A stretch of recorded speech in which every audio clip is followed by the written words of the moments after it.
வணக்கம். செல்வகுமாரின் மாலை வானிலை ஆய்வறிக்கை. அதிகாரப்பூர்வ வானிலை அறிக்கைக்கு இந்திய வானிலை ஆராய்ச்சித்துறை அறிக்கையை பார்க்கவும். 2025 ஆகஸ்ட் 1 வெள்ளிக்கிழமை மாலை நிலவர ஆய்வறிக்கை. இன்றைக்கும் மழைப்பொழிவு தொடங்கியது. நேற்று போல் இன்றைக்கு மழைப்பொழிவு இருந்தாலும் நேற்றை விட சற்று கூடுதல் பரப்பில் இருக்கும் என்று அறிவித்திருந்தோம். அதன் அடிப்படையில் தற்பொழுது ஈரோடு மாவட்டம் தெற்கு பகுதியில் தொடங்கியிருக்கு மழை. இந்த மழைப்பொழிவு நாமக்கல் மாவட்டத்திற்கும் அதேபோல மதுரை மாவட்டம், அதாவது விருதுநகர் மற்றும் மதுரை இடைப்பட்ட, இன்னும் சொல்லப்போனால் திருப்புவனம் மற்றும் விருதுநகர் இடைப்பட்ட பகுதியில் தொடங்கியிருக்கூடிய மழை நரிக்குடி மற்றும் மானாமதுரை போன்ற பகுதிகளுக்கு மழைப்பொழிவை இன்றைக்கு மாலையில் கொடுக்க போகிறது. அது இல்லாமல் புதுக்கோட்டை மாவட்டம், சிவகங்கை மாவட்டத்திலையும் ஆங்காங்கே மழைப்பொழிவு தொடங்கியிருக்கு. காரைக்குடிக்கும் கிழக்கே வந்திருக்கக்கூடிய மழை புதுக்கோட்டை மாவட்டம், புதுக்கோட்டைக்கு தெற்கே பேராவூரனை ஒட்டி ஆங்காங்கே மழைப்பொழிவு தொடங்கியிருக்கு. மேலும் வடகடலோரத்திலையும், அதாவது வட உள்பகுதிகளில் திருவண்ணாமலை மாவட்டம், வேலூர் மாவட்டத்திலையும் ஆங்காங்கே மழைப்பொழிவு தொடங்கியிருக்கு. செஞ்சிக்கு வடக்கே, சேத்துப்பட்டு, செஞ்சி இடைப்பட்ட பகுதியிலெல்லாம் இந்த மழைப்பொழிவும் வங்கக்கடலோரம் வந்து மழைப்பொழிவை கொடுக்கும். இன்றைக்கு மழைப்பொழிவை நீங்கள் உறுதியாக பெய்யும் எதிர்பார்க்க வேண்டாம். ஆனால் டெல்டாவிற்கும் வரும், வடகடலோரமும் வரும். கடலூர் உள்ளிட்ட மத்திய வடகடலோரத்திற்கு தெற்கே கூடிய டெல்டா வடகடலோரத்துக்கு இடைப்பட்ட பகுதிக்கும் வரும். ஆனால் பெரிதாக பரவலாக எல்லோருக்கும் கிடைக்காது, நீண்ட நேரம் கிடைக்காது அப்படிப்பட்ட மழை. ஆனால் நாளை நாம் நீண்ட காலமாக எதிர்பார்த்து கொண்டிருக்கூடிய ஆகஸ்ட் 2 நாளை, ஆகஸ்ட் 2 சனிக்கிழமை நாளை மாலை கன்னியாகுமரி மாவட்டத்தில் மதியம் தொடங்கும் மழை. கன்னியாகுமரியிலிருந்து, அதாவது நாளை மதியம் கன்னியாகுமரி மாவட்டம், திருநெல்வேலி மாவட்ட பகுதியில் மதியம் தொடங்கும் மழை. திருநெல்வேலி, தூத்துக்குடி, கன்னியாகுமரி, விருதுநகர், மதுரை, அப்படியே மாலையில் மதியம் தொடங்கும் மழை மாலையில் மேற்கு தொடர்ச்சி மலைக்கும் பொழியும். அப்படியே புதுக்கோட்டை, சிவகங்கை, ராமநாதபுரம், மதுரை, திண்டுக்கல், கோயம்புத்தூர், திருப்பூர், நீலகிரி, ஈரோடு, திருச்சி, கரூர் எல்லா மாவட்டங்கள்லையும் ஆங்காங்கே பெய்ய தொடங்கிடும். வலுத்த பலத்த மழை என்பது திருச்சிக்கும் ராமநாதபுரத்துக்கும் இடையே, ராமநாதபுரம், சிவகங்கை, புதுக்கோட்டை, மதுரை, திருச்சி மற்றும் டெல்டா மாவட்டங்களுக்கு அதனைத் தொடர்ந்து மாலை 6 மணிக்கு மேலே இரவெல்லாம் கனமழை. சனிக்கிழமை நாளை ஆகஸ்ட் 2 என்று இடி மின்னலுக்கும் கனமழை பொழிவுக்கும் எச்சரிக்கை கொடுத்து கொண்டே இருக்கிறோம். அந்த நாள் நாளை ஆகஸ்ட் 2 சனிக்கிழமை.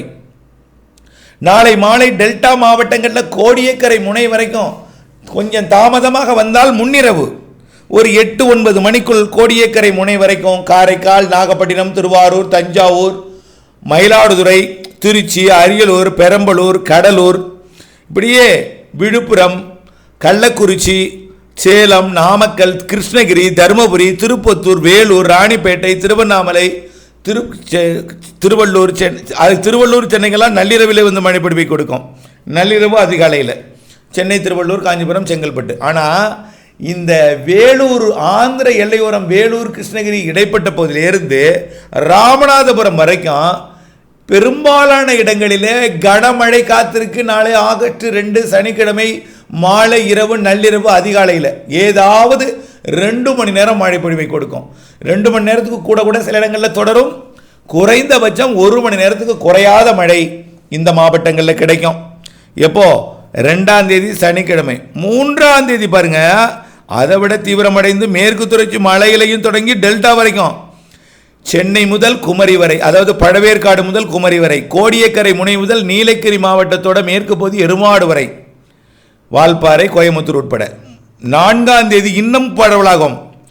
பாருங்க, பேசு பொருளாக போகிறது இடிமின்னல் மழை. ஏதோ நீங்கள் நினைத்து கொண்டிருக்கிறீர்கள் இது பெய்யாது, வெயில்தான் அடிக்கும், தெளிவான வானமாக இருக்காது, எந்தவித ஒரு வானிலையில் எந்தவித மாற்றமும் தெரியவில்லையே, மேகத்தை காணோம் அப்படின்னு நாளை மதியம் வரைக்கும் நீங்கள் சொல்லிகிட்டே இருப்பீங்க. என்னமோ இன்னைக்கு இரவு கனமழை பெய்யுதுன்னு சொன்னாங்க, வெயில் கொளுத்துது, மேகத்தை காணுமே, வெப்பத்தால் காற்று லேசாகி மேலெழுந்து மேலெடுக்கலே கடலோரம் நோக்கி வரும் அதை வளிமண்டல சுழற்சி எதிர்த்து தடுத்து குளிர்வித்து இடிமின்னல் மழைப்பொழிவை ஏற்படுத்தும். நாளையிலிருந்து தொடர்ந்து எல்லா இரவுகளும் மழை இரவுகளே. மாலை, இரவு, நள்ளிரவு, அதிகாலை என்று எல்லா இரவுகளுமே சுமார் 15ஆம் தேதி வரைக்கும் குறைந்தபட்சம் தெரிகிறது. அதற்கு பிறகும் அந்த மழைப்பொழிவு தொடரும். குறைந்தபட்சம் 15ஆம் தேதி. அதற்கு பிறகும் அந்த வளிமண்டல சுழற்சி ஆந்திர பிரதேசத்திலையும் கேரளா கடலோரத்திலையும் இருந்து கொண்டு இணைப்பு சுழற்சியால் வளிமண்டலத்தில் குளிர்வித்து மழைப்பொழிவை ஏற்படுத்தி கொண்டே இருக்கும். படிப்படியாக மேற்கு மாவட்டங்களில் தொடங்கக்கூடிய மழை கேரளாவிற்கும் தென்மேற்கு பருவமழை போல இல்லாமல் தென்மேற்கு பருவமழையும் வெப்பசலனமும் இணைந்த மழையாக கொடுக்க போகிறது. தமிழ்நாட்டிலே தினசரி மழை, மாலை வந்தால் மழை. போதும் போதும் என்று. என்ன சார் போதும் போதும் நாங்கள் சொல்ல மாட்டோம் சார், எங்களுக்கு மழை வேணும் அப்படின்னு இன்னைக்கு தேதியில் சொல்லுவீங்க. 2 நாள் 3 நாள் 4 நாள் 5 நாள் உங்களுக்கு இரவில் பெஞ்சிட்டுனா அதுக்கப்புறம் ஏன் தான் இப்படி பெய்யுது, பெய்யவே இல்லை, இப்போ பேஞ்சி கிடக்குது அப்படின்னு சொல்லுவீங்க. அந்த அளவிற்கு இரவில் மழை இருக்குது. எல்லா மாவட்டங்களுக்கு இருக்குது. எந்த மாவட்டத்திற்கும் பிரச்சனை இல்லை. பிரச்சனைக்குரிய இடங்களுக்கெல்லாம் பிரச்சனை தீரப்போகிறது. கண்டிப்பாக குறைந்தபட்சம் 2 நாளாவது இந்த 15ஆம் தேதிக்குள்ளே உங்கள் ஊருக்கு 2 நாளாவது ஒரு நாளைக்கு 2 மணி நேரம் சுமார் ஒரு 4 மணி நேரம் மழை காத்திருக்கு வரக்கூடிய 15 நாளில். சில இடங்களிலே 15 நாளும் மழை இருக்கும். சில இடங்களில் 14 நாளும் மழை இருக்குது. நைட்டில் 1 மணி நேரம், 1/2 மணி நேரம், ஒரு 2 மணி நேரம்.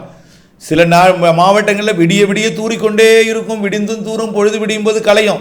காலையில் மழை இருக்காது. பொழுது விடிந்ததும் மழை மேகங்கள் கொஞ்சம் கொஞ்சமாக களைஞ்சி 10 மணிக்கு மேலே அதுவும் முற்றிலுமாக களைஞ்சி மீண்டும் மாலையிலிருந்து மழை பொழிவை தொடங்கும். தெளிவாகி மீண்டும் தொடங்குவது எல்லாமே தென் மாவட்டங்களில் மேற்கு தொடர்ச்சி மலையில் தொடங்கி கிழக்கு நோக்கி வடக்கு நோக்கி பயணிக்கும்.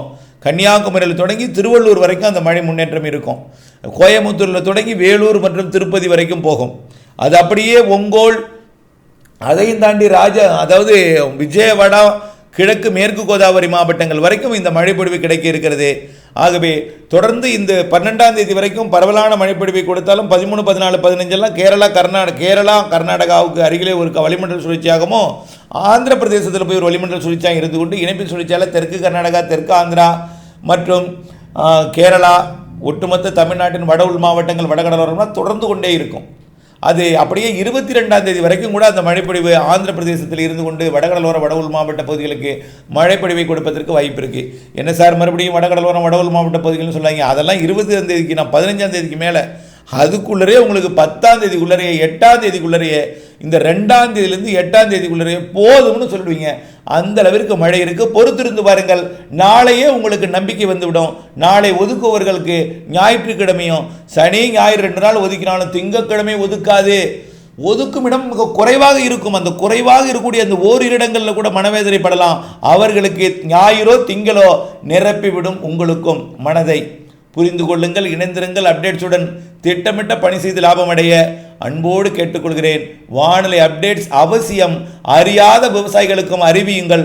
வானிலை அப்டேட்ஸ் பார்த்து மழை இருக்கா, மழை எப்பொழுது பெய்யும் என்று வானிலையை கேட்காதீர்கள். உங்களுக்கு எப்பொழுதெல்லாம் சந்தேகம் வருகிறதோ, எப்பொழுதெல்லாம் வானிலை குறித்த சந்தேகம் வருகிறதோ அப்போதெல்லாம் அறிக்கையை கேளுங்கள். அதன் மூலம் தெரிவடைந்துகிறீர்கள். எதுவும் புரியாமல் நடக்குமா நடக்காதா என்று குழம்பிக் கொண்டிருக்காதீர்கள். இணைந்தே இருங்கள் அப்டேட்ஸுடன். நன்றி.